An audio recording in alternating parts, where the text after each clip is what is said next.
I want to showcase a project that helped me make $4,500 on just one project with this client.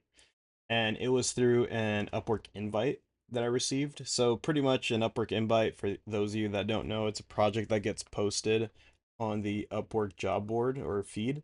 And the client has the option to send invites to freelancers that pop up as either recommendations or best fits and things like that on their end.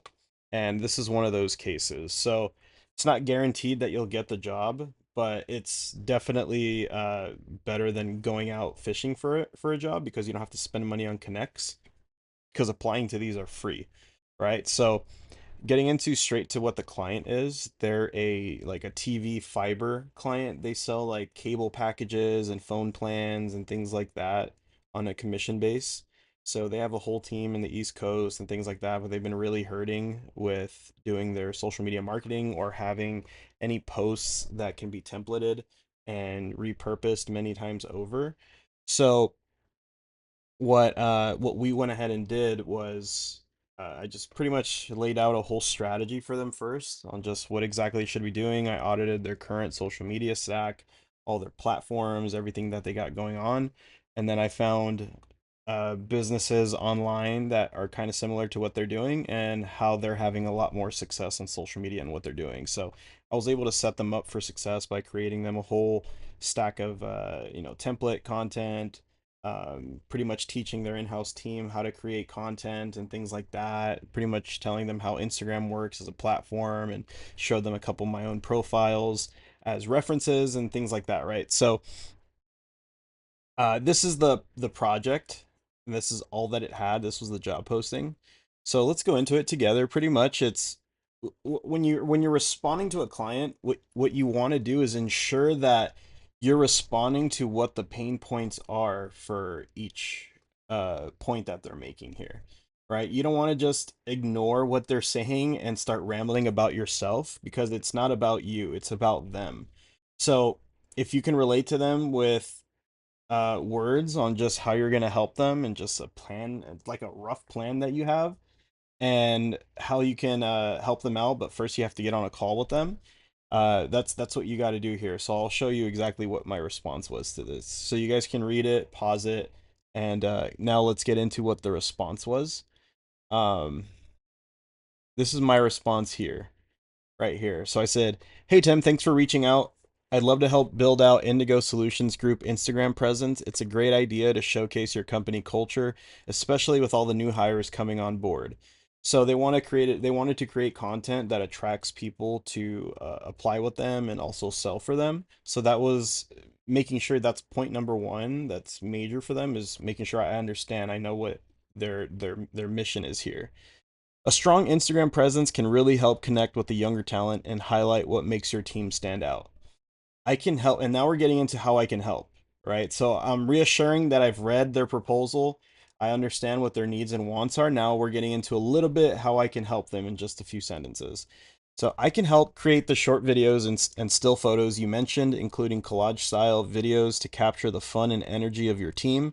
With the examples and pictures you have, I'll make sure the content feels authentic while encouraging people to visit your site and schedule interviews.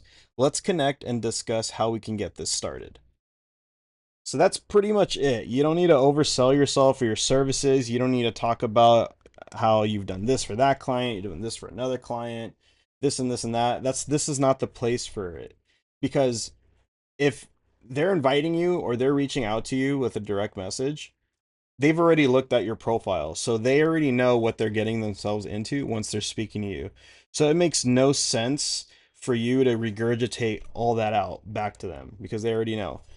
So now let's see what his response was. And he said, "Hey, Joseph, thanks for getting back to us." And he responded to me the same day, too, like a couple hours later. He's like, "Would love to, so would be okay with having a Google Meet call with myself and TJ, their center director and website coordinator. Um, I'll tell you, like, this is where I wanted to mention. I'll tell you, I already love your listening and reading comprehension skills because your email back basically touched on what we're looking for." Like, It's so fucking simple, guys. Sorry for cussing, but it's so simple. Like literally listen to the words or read the words that what these people are saying and just respond back to how you're going to help those points. That's literally it. It doesn't need to be super complicated. You don't need to sell a whole book, a whole thesis, a Moby Dick about what you're going to do for them.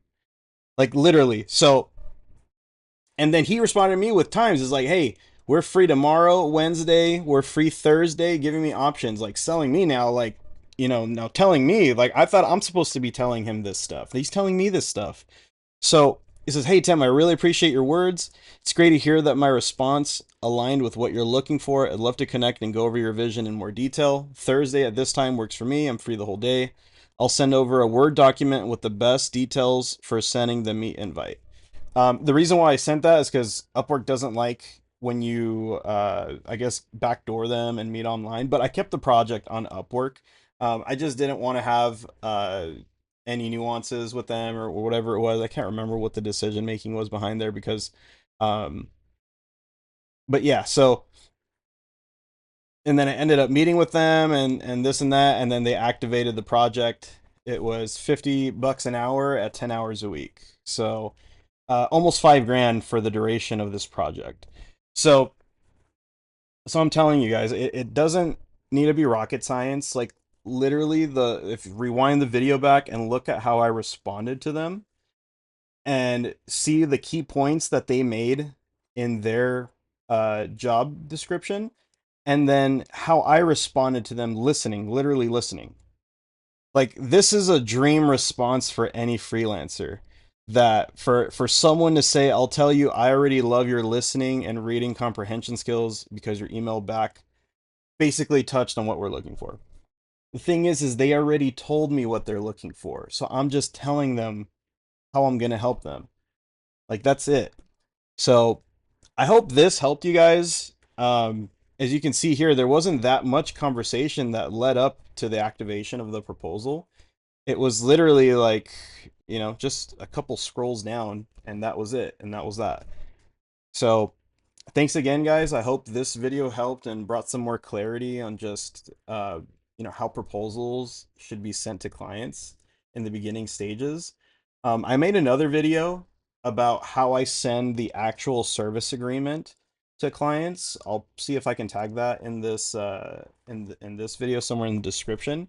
Um, but using both of these tools together, just make sure you read and understand what your clients are saying. So all right, guys, that's it for me today. Take care.